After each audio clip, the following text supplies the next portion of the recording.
सिगाङावनो सारा गासिखौबो जोंनि गामिनि परिबेसखौ नुलांखानाय आरो लामा सामा नुलांखानाय।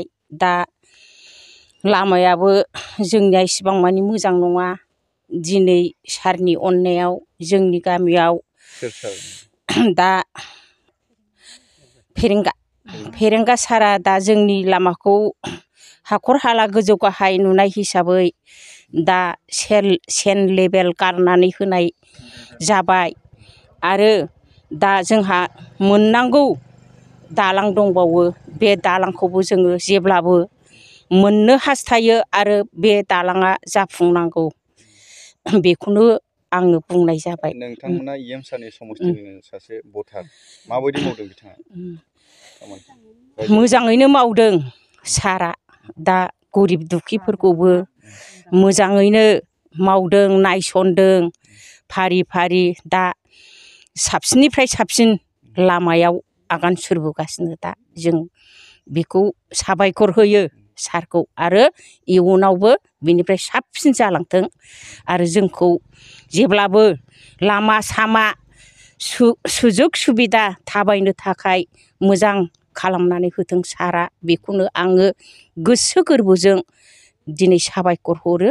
आंनि बुंनांगौआ बेनोसै फिसाफोर। उत्तर सिलाखादा गामिनि रायजो राजा, दिनैहाय जोङो EM सारनि अननायाव दिनैहाय लामा सेन्ट्रेभेल गारफैनाय जादों अननानै। दा जों रायजोफ्रा खोब मोजां मोनदों। मोजाङैनो गारना होफैनायखाय मोजां मोनबाय। दा जिखिनि गामि थासारियाव दा जों सिगां समाव BPF सरखार सलायलांनायाव जों जेबो मोननो हायाखै। जोङो दा गोदान BTR सरखार जानायनिफ्राय एसे एसे दा आसनिफ्रा फैगासिनो, मोनलांसिगोन। बेखौ जों दा मोननायनि माबायाव दा सारनि अननायाव एसेबाबो आसा खालामनाय थाबाय। दा जोङो मोजां मोनदों सारखौ। दा गोजोनबाय रायजो राजाफ्राबो आरो उननि बेलायाव माने मोनलांबाय थागोन बेखौ आसा खालामनाय थाबाय।